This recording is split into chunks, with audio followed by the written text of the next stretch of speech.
Olá você, tudo bem? Estamos de volta mais uma vez aqui para uma aula aqui para o Over, a escola que facilita a sua entrada na universidade e também facilita o seu acesso ao conhecimento. Hoje nós vamos trabalhar um pouquinho com literatura. Meu nome é Will, professor Will de literatura aqui do Over, e nós vamos trabalhar juntos algumas questões que eu trouxe e fazer também alguns comentários a respeito de diversos momentos da literatura, como também algumas questões relacionadas a intertextualidades, temas transversais, questões que estão relacionadas a outras áreas do conhecimento. Tudo isso aqui a gente vai tentar tratar da melhor forma possível, com o melhor ímpeto e todo o cuidado que a gente pode ter para mostrar aqui para vocês como é que a coisa pode funcionar ou não pode funcionar, tá certo? Bom, numa primeira instância, você pode observar aqui pelo slide, nós temos aqui um soneto, né? Um soneto, muito cuidado quando for trabalhar com texto, é preciso ter uma certa segurança ao ler o texto, é preciso ter uma certa fluência na leitura do texto, observar quais são as pontes que esse texto pode te trazer, pode te mostrar, para que você possa ter uma segurança maior na resposta ou em outras áreas que forem precisas no momento, nessas áreas, outras áreas do conhecimento que forem necessárias, para que você possa fazer as devidas pontes e acertar finalmente a resposta correta, tá bom? Então, como a gente pode observar aqui no slide, nós temos um soneto, né? Esse soneto é um soneto que precisa, como eu disse agora há pouco, ser lido com certo cuidado. A leitura do texto literário ela é mais complexa do que a leitura de um texto do dia a dia, de um texto jornalístico, de um texto de cunho científico, porque a linguagem do texto literário trabalha com a plurissignificação, trabalha com as intertextualidades, como eu citei agora há pouco, trabalha com a possibilidade de sentidos e com certo grau de subjetividade, mas nada muito complicado, e se você prestar atenção, as respostas irão fluir como a gente deseja que elas fluam dentro da melhor forma possível, tá certo? Então, nesse soneto aqui eu tenho, por exemplo, vamos fazer primeiramente uma leitura, né? O eu lírico que fala com o leitor diz o seguinte, né? Perdoa-me, visão dos meus amores, se a ti ergui meus olhos suspirando, se eu pensava num beijo desmaiando, gozar contigo a estação das flores. De minhas faces os mortais palores, minha febre noturna delirando, meus ais, meus tristes ais, vão revelando que penho e morro de amorosas dores. Morro por ti, na minha aurora, ou seja, na minha juventude. A dor do coração, a dor mais forte, a dor de um desengano me devora. Sem que última esperança me conforte, eu, que outrora vivia, eu sinto agora morte no coração, nos olhos, morte. Se você já tiver um certo conhecimento de literatura, você vai perceber que o texto ele tem um certo pessimismo, né? Fala de amor, fala, mas fala do amor de uma forma meio pessimista. Fazendo uma revisão, né, entre mim e você que me observa agora aqui, nós vamos observar juntos que houve um momento na literatura brasileira que os escritores se dedicaram a trabalhar esse tipo de poética. Qual é o tipo de poética? A da dor, a da angústia, a do sofrimento, mesmo que trabalhe com temas que tradicionalmente seriam agradáveis ao ouvinte, como é o caso do amor. Né? Aqui nesse soneto, por exemplo, é perceptível o sofrimento, é perceptível a dor, é perceptível a angústia, que me faz lembrar muito uma escola literária que se chama romantismo. Mas o romantismo, no que diz respeito à poesia, ele foi dividido em 3 gerações. A primeira geração, a segunda e a terceira geração. Devemos então nos lembrar de que a primeira geração é uma geração que foi principalmente caracterizada pelo indianismo e pelo nacionalismo dos nossos poetas. Já a segunda geração é a geração, por exemplo, que está completamente ligada a esse texto. É a geração da angústia, é a geração da dor, é a geração do sofrimento. Enquanto que a terceira geração, também chamada de geração condoreira, é aquela geração que está completamente ligada ao aspecto social, né? E que aqui no Brasil vai ter, por exemplo, como principal representante o poeta dos escravos, Castro Alves. Vamos ver então aqui pelo slide como é que se deu a elaboração da questão em cima desse poema que eu apresentei agora aqui para vocês, tá? Vamos lá, então. Observemos aqui que a questão colocou o seguinte, ó. Em relação ao soneto, podemos afirmar que, letra A, há na primeira estrofe idealização da mulher amada.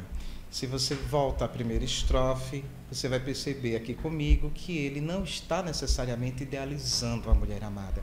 O que é idealizar a mulher amada? É vê-la como perfeita. Entretanto, quando se lê o texto com atenção, o poeta, quando ele se transfigura, quando ele se transmuta na figura do eu lírico, ele não está necessariamente na primeira estrofe idealizando a mulher, mas ele está pedindo perdão, ele está suspirando, ele está falando de outras coisas além do que diz a letra A. Então a gente imediatamente eliminaria essa letra A, tá certo? A letra B diz o seguinte: em relação ao soneto, podemos afirmar que se evidencia na terceira estrofe a proximidade da morte física. Então você volta à terceira estrofe, lê aqui comigo quando ele diz: morro, morro por ti, na minha aurora, que, como eu disse agora há pouco, estaria relacionada à juventude. A dor do coração, a dor mais forte, a dor de um desengano me devora. Tudo leva a crer que, como diz a letra B, né, se evidencia na terceira estrofe a proximidade da morte física. Atenção, cuidado com as palavras, porque a palavra morte, ela aparece na terceira estrofe. Aliás, o verbo morrer aparece na terceira estrofe. Então, isso pode fazer com que você se confunda. Entretanto, a morte que ele está falando na terceira estrofe não é uma morte física, mas é principalmente uma morte espiritual. Nesse sentido, essa morte física que aponta, por exemplo, a letra B, não constataria essa alternativa como a correta. Letra C. Em relação ao soneto, podemos afirmar que há na terceira estrofe idealização do amor, da mulher e da morte. Nós também podemos imediatamente eliminar essa alternativa. E por que nós eliminaríamos essa alternativa? Porque, como eu disse agora há pouco, o que existe principalmente na letra C é uma morte, mas é uma morte do espírito, é uma morte espiritual, não o que diz a letra C, que fala de idealização do amor e da mulher. Então ficamos apenas com 50% de chances ou acertar ou errar. Então vamos ter bastante cuidado agora. A letra D diz o seguinte: somente a quarta estrofe aponta o desencanto do poeta, e a letra E diz: ele, o poeta, pode ser considerado um exemplo da segunda fase do romantismo brasileiro. Lembram do que eu disse agora há pouco? Eu disse que o poema imediatamente me lembrava o romantismo, e ele está completamente ligado à segunda geração do romantismo, porque é um romantismo de dor, de angústia e de sofrimento. E, nesse sentido, não basta apenas dizer que a letra E é a resposta certa, é também preciso saber justificar por que a letra D está errada, né? A letra D diz o seguinte: somente a quarta estrofe aponta o desencanto do poeta. Se você reler o poema, você vai perceber que esse advérbio de restrição, né, esse advérbio que tem aí na frente, somente a quarta estrofe, elimina a possibilidade de nós considerarmos essa alternativa como a correta. Correto?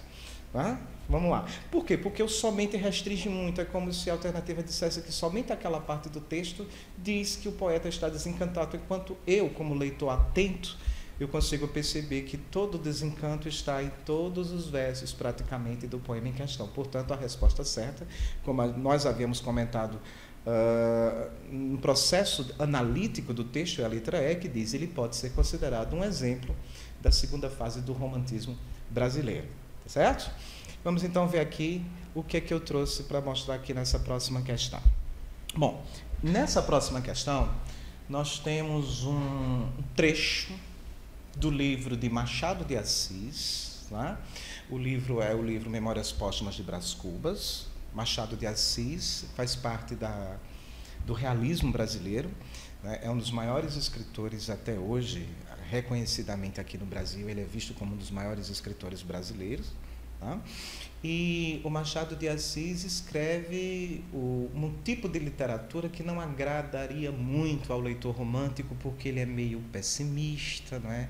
O Machado de Assis trabalha com uma visão negativa da humanidade, ele trabalha com a visão de uma mulher que não é idealizada, ele vê o casamento não como fruto do amor, mas ele vê o casamento como um jogo de interesses, ele avalia a sociedade como sendo uma sociedade hipócrita, e isso torna a literatura de Machado de Assis uma literatura que não poderia ser classificada como romântica, principalmente a partir de Memórias Póstumas de Brás Cubas, mas principalmente aquela literatura que é mais realista. E aqui nós temos um trecho, né, do livro de Memórias Póstumas de Brás Cubas, em que o narrador, em primeira pessoa, né, para quem conhece um pouco da obra, sabe que o narrador de Memórias Póstumas de Brás Cubas é um narrador que já se encontra morto, portanto ele faz um revés da própria vida, né, ele faz uma análise da própria vida.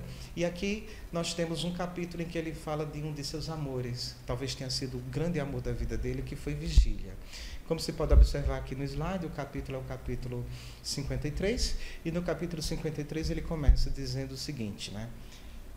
Vigília é que já não se lembrava da meia dobra.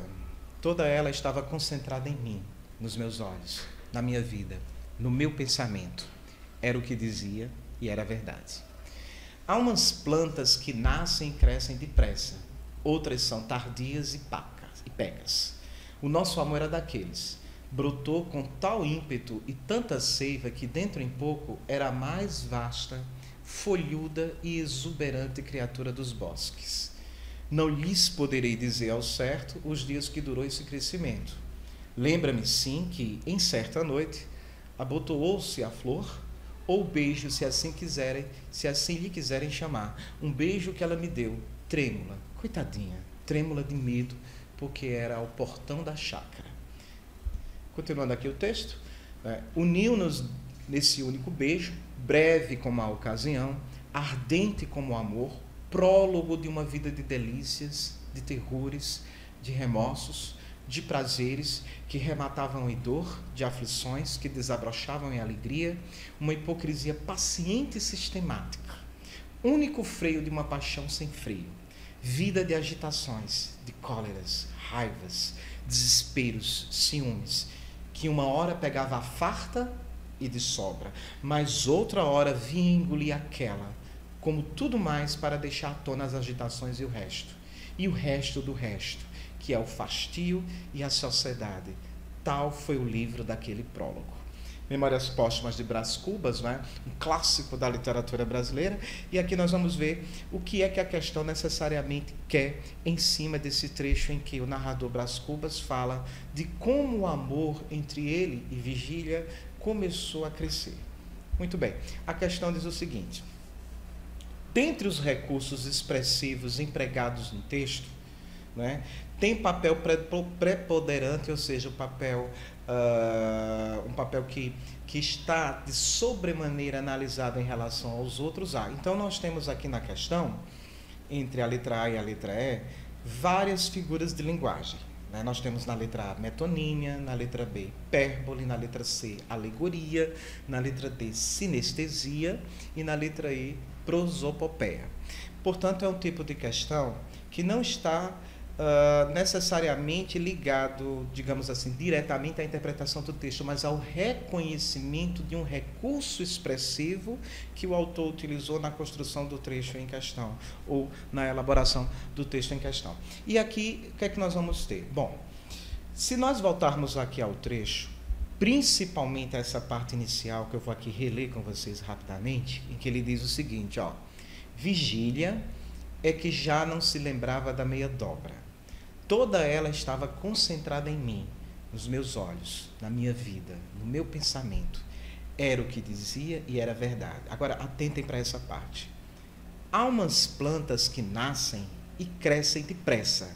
Outras são tardias e pecas. O nosso amor era daquelas qual? Ou quais? Daquelas plantas que nascem e crescem depressa. Eu percebo nesse instante que o recurso que o autor está usando é um recurso de comparação metafórica, não é? Um recurso de analogia, em que ele se utiliza de recursos extratextuais para fazer uma comparação. No caso, ele compara o amor que crescia de uma forma extremamente rápida com aquelas plantas que de forma exuberante no bosque crescem rapidamente, né, e tomam toda a floresta de uma hora para outra. Então, nesse sentido, quando eu volto aqui às questões, imediatamente o leitor já percebe qual seria a resposta, né? Dentre os recursos expressivos empregados no texto, tem papel preponderante, letra C, a alegoria, que, como eu disse, uma sequência de metáforas logicamente ordenadas. E o que é essa alegoria? A alegoria é justamente isso que o Machado fez através do seu narrador Brás Cubas. E o que é que ele fez? Ele usa um processo comparativo, né? Ele recorre a alguma coisa que está no sentido metafórico, até, digamos, fora do texto, né, um elemento esofórico, para fazer uma comparação metafórica com o amor que cresceu de forma rapidamente, com as plantas de um bosque, de uma floresta que também, do nada, crescem rapidamente. Portanto, esse processo comparativo, nessa comparação metafórica com outros elementos, é o que normalmente nós reconhecemos dentro do texto como sendo um processo chamado de alegoria, como diz a letra C, né? Não está ocorrendo a metonímia, como diz a letra A, não está ocorrendo a hipérbole, como diz a letra B, não está ocorrendo a prosopopeia, como diz a letra E, nem a sinestesia, como diz a letra D, tá certo? Então, nesse sentido aqui, a questão que é apenas um certo reconhecimento, não é? De um recurso expressivo, de uma figura de linguagem que foi utilizada dentro do texto para contribuir na execução do texto em questão, tá certo? Vamos lá então, continuando, né? Agora vamos ver a questão 3. A questão 3 já faz parte, já cita um texto, aliás, de um escritor, né? Melhor dizendo, de uma escritora que faz parte da literatura contemporânea, né? Você já percebe aqui, quando observa o material que está aqui na tela, né? O texto, ele não tem aquele formato tradicional, né? O título, que é Frasco de Âmbar, né? E não, os versos são versos que não estão preocupados necessariamente com aquela formatação tradicional, com aquela formatação clássica, né? Não está preocupado necessariamente com a questão estética textual, e o texto diz exatamente assim: frasco de âmbar, né, que é um perfume, a força de guardar-te, evaporaste. É só isso o texto, né? Apesar de ser pequeno, apesar de ser sintético, é preciso ver quais são os desdobramentos que existem por trás desse texto, não é? A princípio, o leitor, quando observa, pensa em se tratar apenas de um frasco de perfume, como ele coloca frasco de âmbar, né? O eu lírico põe frasco de âmbar. Mas, contudo, entretanto, não é, pareça à primeira vista, né, necessariamente apenas falar de um frasco de perfume, observe que por trás dessas palavras tem outra significação, né? E que significação seria essa? Vamos lá. Nós temos aqui, quando o eu lírico diz, a força de guardar-te evaporaste. Assim como acontece, né? Observe aqui, atenção à minha pergunta. Assim como acontece com os frascos bons de perfume que nós guardamos e de repente, quando vamos olhar, guardamos com tanto cuidado, né? Usamos apenas em ocasiões especiais. Assim como acontece com o frasco de perfume que a gente guarda e de repente, quando vai olhar, tudo evaporou e acabou e você não tem desfrutado do perfume, pode acontecer também com o amor. Então, por trás disso aqui, eu vejo também uma releitura relacionada ao amor, né? Da mesma forma como acontece com perfume que fica muito guardado, que fica muito cuidado e de repente acabou e você nem percebeu, isso também pode ocorrer com o amor, né? Eu vejo essas palavras também relacionadas ao amor, né? Olha mais uma vez, a força de guardar-te evaporaste, ou seja, não seria também aquele momento em que nós, extremamente apaixonados ou amando uma pessoa, nós temos aquele zelo excessivo que acaba sufocando essa pessoa, não é? Que acaba necessariamente fazendo com que essa pessoa nos considere um tipo, falando com a linguagem que as pessoas utilizam hoje, um tipo de chiclete, né? Pessoa pegajosa, e aquele amor que você tanto cuidou, que você tanto tratou, de repente, de uma hora para outra, você usou de tanto selo que ele acabou, assim como o frasco de perfume. Então, por trás das palavras, eu vejo essa outra leitura. e talvez a questão esteja relacionada a isso aqui, né? Vamos ver então. No poema de Maria Lúcia Alvim, intitulado Frasco de Âmbar, que possui uma atmosfera muito feminina, né? Muito feminina por quê, né? Porque tem a ver com perfume, né? Mulheres gostam muito de perfume, não é? Não que homens também não gostem, é claro, né? Eu também adoro perfume, por exemplo, mas é uma coisa mais feminina, e também a mulher tem mais aquele zelo, não é? Tradicionalmente as mulheres, elas cuidariam mais daquilo que elas gostam, né? Elas são mais zelosas, né? Por isso que a questão deles possui uma atmosfera muito feminina. Então vamos ver aqui, nós temos 3 alternativas, né? Nós vamos julgá-las como verdadeiras ou falsas, né? Aqui depois você observa que a questão deles estão corretas apenas 1 e 2, né? A letra D que diz apenas 2 e 3 e a letra E que diz todas, né? Então vamos ver aqui como é que a gente julga, como é que nós poderíamos julgar essas questões. Primeira alternativa diz o seguinte: a voz lírica expressa-se de um modo sentimental, daí o ponto de exclamação, revelando forte afeto do eu em relação ao tu, né? Que pode-se, por exemplo, quando nós voltamos ao poema, constatar realmente a presença do ponto de exclamação, né? E ela enfatiza mais essa segunda pessoa representada pelo ti, que na verdade é esse tu, né, que a questão está colocando aí. Então, essa primeira, que diz, revelando esse forte afeto do eu em relação ao tu, né, essa voz lírica, nós consideraremos, portanto, essa número 1 como uma alternativa verdadeira, tá bom? Essa número 2, a número 2 diz o seguinte: a fala dirigida ao objeto, né, o objeto aí no caso, né, é o ser amado, tá?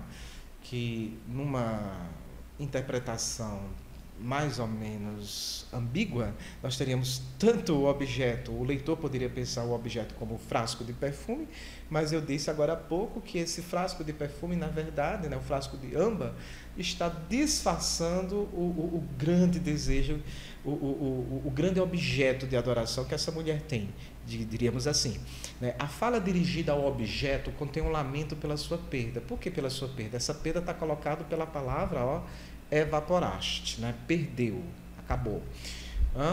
Ocorrida apesar de todo o cuidado e apego que a ele foram dedicados. A número 2 completamente certa, de forma que eu acredito que ela sintetiza esses comentários que nós estamos fazendo até agora, certo?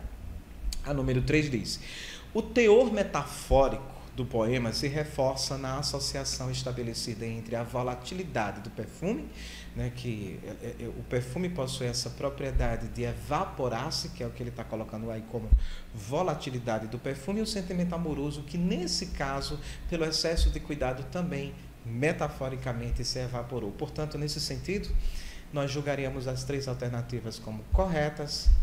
A resposta certa, então, letra E. Vamos então à próxima. Vamos lá.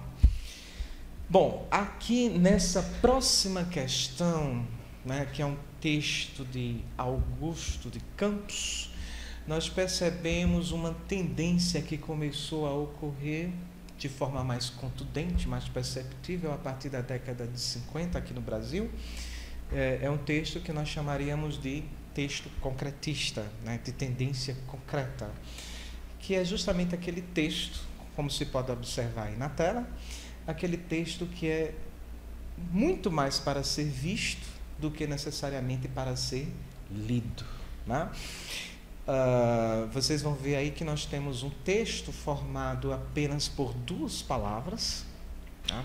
Na horizontal nós temos a palavra fluvial e na vertical nós temos a palavra pluvial. Além do mais, nós podemos perceber que essas 2 palavras elas são semelhantes sonoramente, né? Pluvial, fluvial.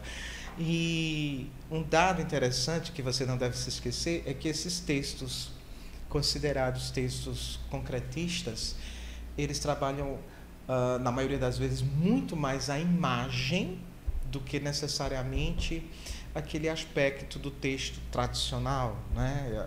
O texto feito através de versos, com versos simétricos, ou seja, com a mesma quantidade de sílabas poéticas, textos em que o eu lírico está bastante preocupado com o aspecto rimático, não. Augusto de Campos, ele faz parte de uma geração de poetas concretos, que, como eu disse, começou a fazer sucesso. Não digo começou a fazer sucesso, mas nós diríamos que começou a ser mais perceptível a partir da década de 50. E onde estaria, por exemplo, como eu disse agora há pouco, o aspecto visual no texto? Então, de olho na tela, você vai observar que o texto, para o leitor atento, ele forma duas imagens possíveis, simultâneas, né, ou ao mesmo tempo, né? Como assim? Eu, por exemplo, o pluvial, a palavra em vertical, eu consigo ver o pluvial, que tem a ver com chuva, a própria chuva caindo. E o fluvial, a água da chuva que corre como se fosse um rio. E você também não deve esquecer que o fluvial, né, a palavra fluvial vem de fluvus, que em latim significa rio. E a palavra pluvial vem de pluvus, que em latim também significa chuva. Então, no texto eu vejo a chuva que cai e o rio que corre. São os córregos de uma chuva forte, que, por exemplo, no meio da rua nós podemos observar a água que corre quando a chuva é bastante torrencial, né, uma tempestade, que chega a parecer um rio. Né? Então, aí está uma das grandes intenções do poeta concreto, representada aqui por Augusto de Campos, nesse texto mais visual, né? Um texto mais para ser visto do que necessariamente para ser lido. Né? Vamos ver aqui o que é a questão. Nós temos aqui nessa questão, a questão 4, nós temos então sobre o poema, né? Sobre o poema acima, vamos ler aqui comigo, considere as afirmativas. Primeiro, né, aqui as afirmativas são essas que aqui estão, aqui do outro lado nós temos as alternativas e vamos aqui analisar. Sobre o poema acima, considere as afirmativas. Primeiro, o poema explora de modo simplista a linguagem poética. Bom, olha aqui para mim, por favor. Eu acho que essa primeira, o leitor já poderia simplesmente descartá-la, né? Porque o poema explorar de modo simplista a linguagem poética, isso é meio que contraditório. Ora, se a principal intenção do poema é explorar a linguagem poética ao máximo que puder, o máximo possível, eu não poderia considerar esse adjetivo como um adjetivo 100% correto. Portanto, essa número 1 já está eliminada. Agora, veja só uma coisa, se a número 1 está eliminada, quando nós observamos as alternativas, então você já pode eliminar a letra A, porque a letra A contém a número 1, pode-se eliminar a letra B, porque a letra B também contém a número 1, e também pode eliminar a letra D, que também contém a número 1. Olha só como o nosso trabalho ficou mais fácil. Temos apenas duas alternativas. Ou é a letra C, que não contém a número 1, ou é a letra E. Né? E nesse caso aí eu vou ter que avaliar, eu já posso ler inclusive só a 3, porque se eu considerar a 3 correta, como mostra aí nas alternativas, eu não preciso ler o restante da questão, portanto houve uma economia maravilhosa de tempo, concorda comigo, né?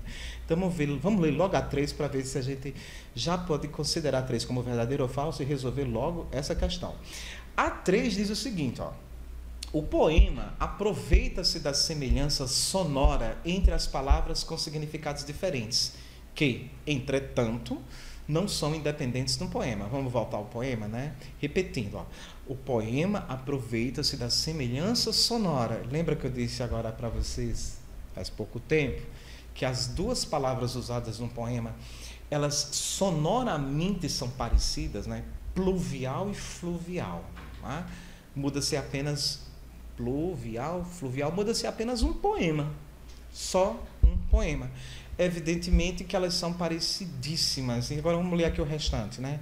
Ele continua dizendo, ó, o poema aproveita-se da semelhança sonora entre as palavras com significados diferentes. Volta aqui. Né? Significados diferentes? Sim, porque pluvial, como eu disse agora há pouco, é chuva, fluvial tem a ver com rio, portanto, significados diferentes, que, entretanto, não são independentes no poema. Claro que não são independentes no poema. Volta para cá. Então, aqui, observa a imagem.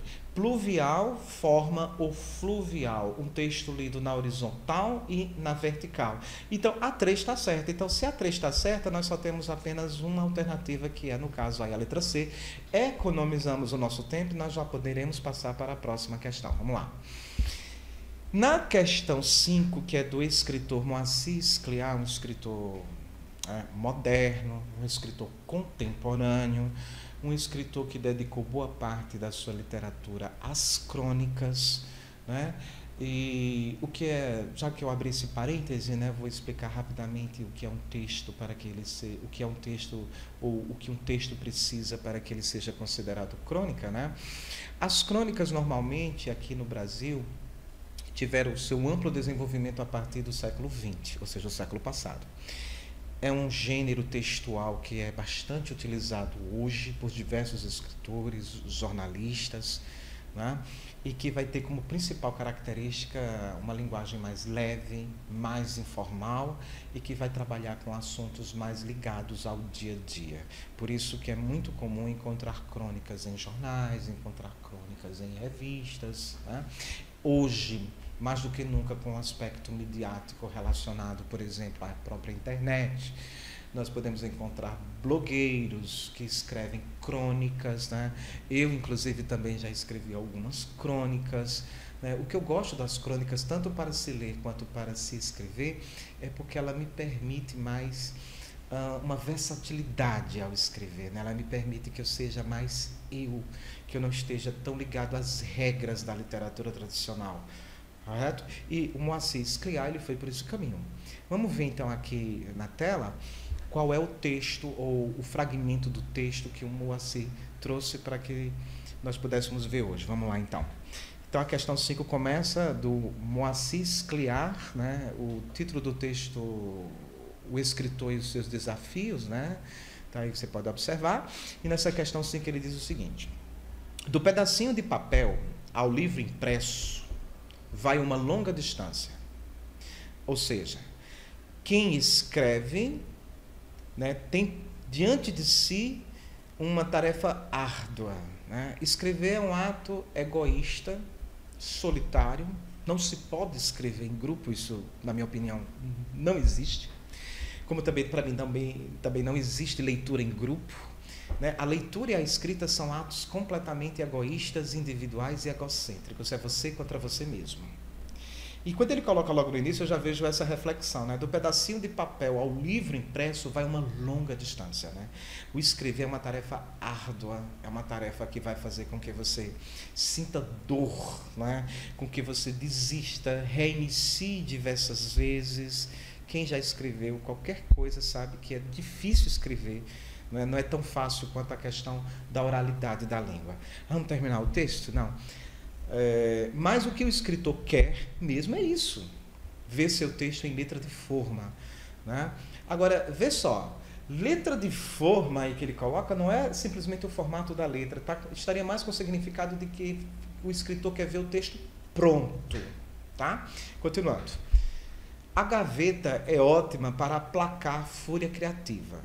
Ela faz amadurecer o texto da mesma forma que a adega faz amadurecer o vinho. Em certos casos, a cesta de papel é melhor ainda. Volta aqui. Aqui nós temos uma reflexão, né, do escritor enquanto escreve. Qual é a função da linguagem predominante? Metalinguagem. O cronista faz sua crônica refletindo sobre o que está escrevendo. Quando qualquer escritor escreve e reflete sobre o que está escrevendo, isso é um aspecto, portanto, metalinguístico, né? Aí voltemos aqui ao texto, né? E o texto ele diz assim, olha, a gaveta é ótima para aplacar a fúria criativa, né? É como se você precisasse de um tempo e guardasse o seu material na gaveta para que quando as ideias viessem, você pegasse o material de volta e começasse a escrever e assim sucessivamente até o seu material ficar pronto, né? Ela faz amadurecer o texto da mesma forma que a adega faz amadurecer o vinho, né? Os bons apreciadores de vinho vão entender exatamente o que é que o Moacir Scliar quis dizer com essa história de adega, né? O escurinho da adega, a umidade da adega faz o vinho envelhecer de uma forma maravilhosa, assim como essa paciência que o escritor deve ter ao escrever o texto, faz com que o seu texto também seja considerado um ótimo produto, um texto maravilhoso, tá? Agora ele coloca em contrapartida o seguinte, ó, em certos casos a cesta de papel é melhor ainda, ou seja, quando não dá certo é melhor jogar o texto fora. não tem outra opção, né? É melhor desistir dele e começar outra coisa. Terminando o texto, ele diz: o período de maturação na gaveta é necessário, mas não deve se prolongar muito. Textos guardados acabam cheirando mal. É igual a comida guardada por muito tempo, começa a estragar. Assim é também o texto. Ele deve ficar guardado, mas não deve ficar guardado por muito tempo. Senão você vai ter que jogar fora, né? E aqui é uma citação, né? Você vê que o texto apresenta a coisa entre aspas, né? Textos guardados acabam cheirando mal, disse Sylvia Plath, eu acho que deve pronunciar-se assim, que com esta frase deu testemunho das dúvidas que atormentam o escritor. Publicar ou não publicar, guardar ou jogar fora. É meio termo. Está lá guardado, você vê se serve, o escritor vê se está bom, se não está bom, é aquele período que nós chamamos de período de maturação. Mas o que quer, por exemplo, essa questão aqui? Vamos ver. Nesse texto, o escritor Moacir Scliar usa a imagem para refletir sobre uma etapa da criação literária. A ideia de que o processo de maturação do texto nem sempre é o que garante bons resultados está sugerida na seguinte frase, né? Para mim, né? Olha aqui para mim, né? A frase que me disse tudo de que, como colocar aqui a questão, guardar o texto na gaveta não vai garantir bons resultados, é quando ele coloca, volta aqui ao texto, agora de olho na tela, né? É quando ele coloca aqui. Nós podemos observar, onde eu estou mostrando aqui, né, com a setinha do mouse, ó, em certos casos, a cesta de papel é melhor ainda, né? Aí volta aqui. Com essa frase, ele mostra que nem sempre guardar o material para que ele amadureça vai ser bom, porque no lixo ele pode ter mais utilidade. O escritor vai passar por isso. Quem já escreveu, até você que já deve ter feito uma redação, já deve ter percebido que o seu texto não valeu a pena. E o que é que você fez com ele? Aquela famosa bolinha e jogou no papel do lixo. É a mesma coisa que está acontecendo aqui. Portanto, não é uma questão difícil, né? Porque ele diz, a ideia de que o processo de maturação do texto nem sempre é o que garante bons resultados está sugerida na frase. Eu já dei a resposta, né? A resposta está aqui na letra B. Em certos casos, a cesta de papel é melhor ainda. Antes de eu passar para a próxima questão, não se esqueçam do detalhe que eu disse desse texto do Moacir em especial, né? Qual foi o detalhe? Lembram, né? Vocês são muito esquecidos. Não pode acontecer isso, tá? O texto ele é metalinguístico porque o escritor reflete sobre a escritura enquanto está escrevendo. O código que se refere ao próprio código, tá bom? Vamos lá, então. Temos aqui, agora, um texto da Clarice Lispector. Clarice Lispector, que faz parte da terceira fase modernista, uma das escritoras que ultimamente, né, eu sempre brinco na sala de aula, falando que muita gente cita os textos de Clarice Lispector nas redes sociais, né, entre elas, por exemplo, o Facebook. E ali, por exemplo, as pessoas citam muito as famosas passagens de Clarice Lispector, tá? Só uma coisa, quando você fizer isso, você que está me olhando, fazer essas citações, não esqueça de dar crédito a quem escreveu, né? É muito importante isso também, muita gente acaba esquecendo. E Clarice Lispector, ela tem muitos seguidores e muitas pessoas gostam das frases dela. E aqui nós temos um texto da Clarice Lispector, né? Vamos ler o texto e ver o que é que a questão quer. Vamos lá. O título do texto é A Partida de Trem. E em A Partida de Trem tem o seguinte: marcava 6 horas da manhã. Ângela Praline pagou um táxi. Pagou o táxi, aliás, né? E pegou sua pequena valise. Dona Maria Rita de Alvarenga Chagas Souza Melo, que nome grande, hein?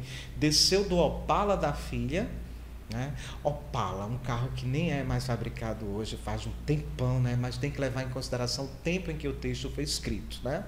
Desceu do Opala da filha e encaminharam-se para os trilhos. A velha, bem vestida e com joias, das rugas que a disfarçavam, saía a forma pura de um nariz perdido na idade e de uma boca que outrora deveria ter sido cheia e sensível. Mas que importa? Chega-se a um certo ponto e o que foi, não importa. Começa uma nova raça. Uma velha não pode comunicar-se.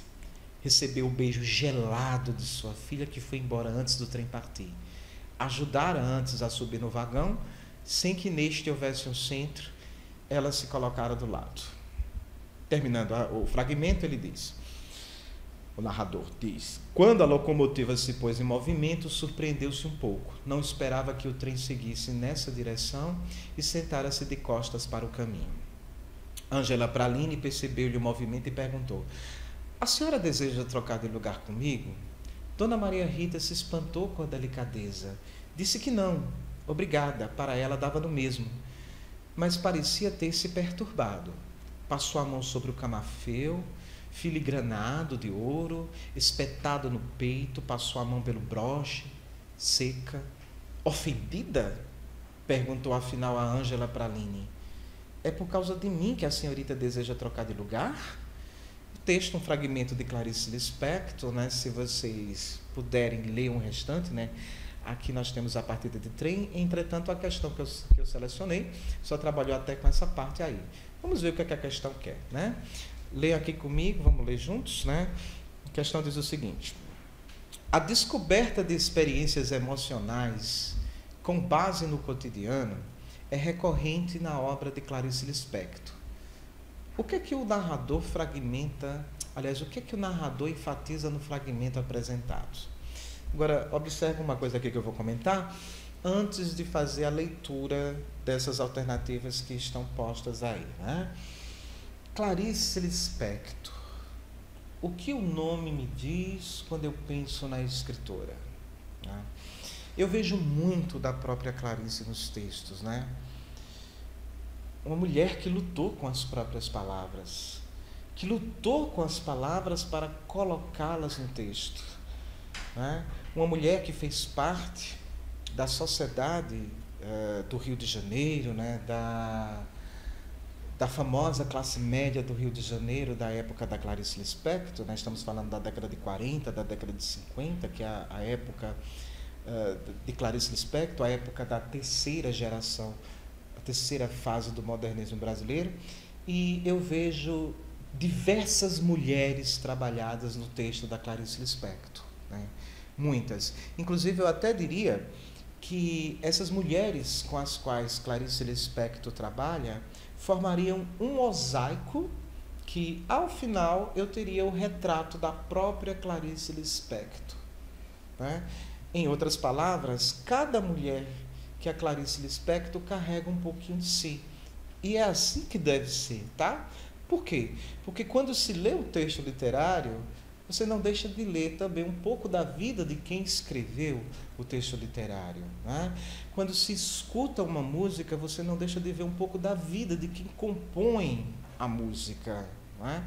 Aquilo que eu produzo, seja e principalmente no campo das artes, carrega muito da minha experiência de vida, carrega muito dos meus sucessos, das minhas frustrações, das minhas angústias, das minhas reflexões.